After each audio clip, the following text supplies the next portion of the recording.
غزوہ احد کے اندر مسلمانوں کے اوپر آزمائش تھی، مسلمانوں نے ثابت قدمی کا مظاہرہ کیا۔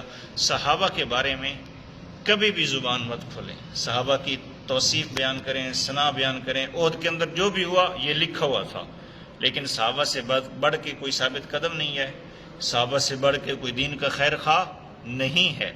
اس سے آگے بدر کا متعلق ہے، بدر کے متعلق صحابہ کرام نے جو شجاعت کے اپنا تاریخ رقم کی وہ کسی سے مخفی نہیں ہے۔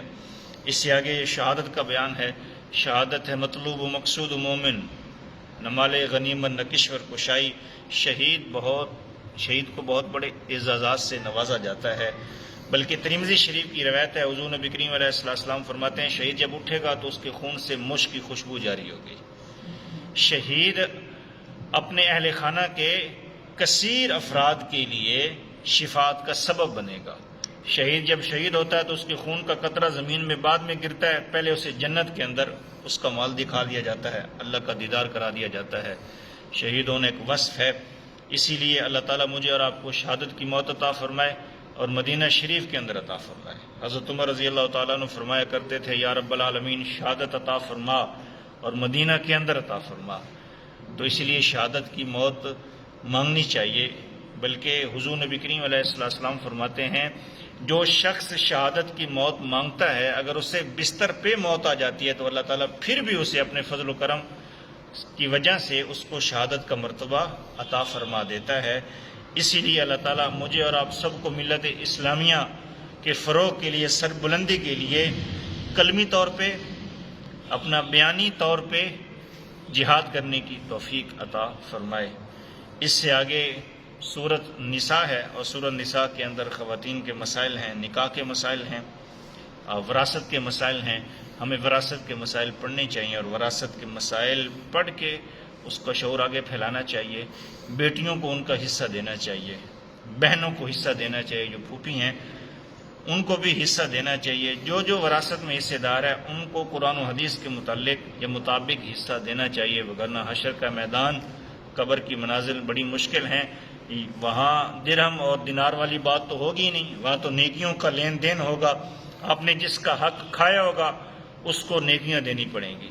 گناہ ہمارے پہلے زیادہ ہیں، نیکیاں آگے منتقل ہو گئیں تو پھر گناہ ہی گناہ ہوں گے، پھر ہمارا پرسان حال نہیں ہوگا۔ یہ پارٹ نمبر 4 کا مختصر خلاصہ تھا کہ اگر اللہ کا تقرب میں اور آپ حاصل کرنا چاہتے ہیں تو سب سے پسندیدہ چیز اللہ کے راستے کے اندر قربان کریں۔ اس وقت میری اور آپ کی پسندیدہ چیز مال ہے، دولت ہے، موسم بہارا ہے نیکیوں کا۔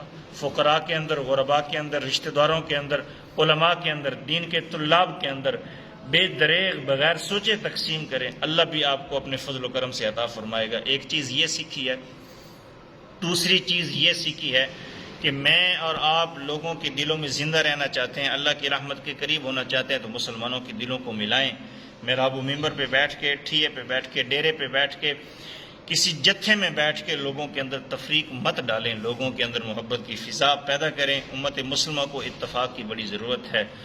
تیسری چیز ہم نے یہ سیکھی ہے کہ جو شخص زندگی جاویداں چاہتا ہے اسے اپنی زندگی اللہ کے نام پہ قربان کرنی ہوگی۔ یہ ضروری نہیں ہے کہ جہاد کرے تلوار لے کے، قلم کے ساتھ بھی جہاد کر سکتا ہے، سچائی کا دامن تھام کے بھی جہاد کر سکتا ہے، اپنے نفس پہ کنٹرول کر کے بھی جہاد کر سکتا ہے، کلمت الحق کہہ کے بھی جہاد کر سکتا ہے، لوگوں کے اندر آسانیاں تقسیم کر کے بھی جہاد کر سکتا ہے۔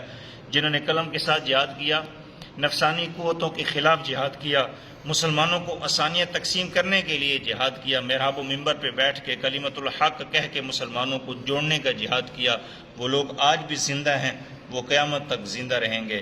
جنہوں نے اپنی ذات کو آگے رکھ کے اپنے نفس کی خواہشات کی تکمیل چاہی وہ مٹ گئے۔ اللہ تعالیٰ مجھے اور آپ سب کو پر نمبر 4 کے نور میں اتر کر قرآن کا فیضان حاصل کرنے کی توفیق عطا فرمائے۔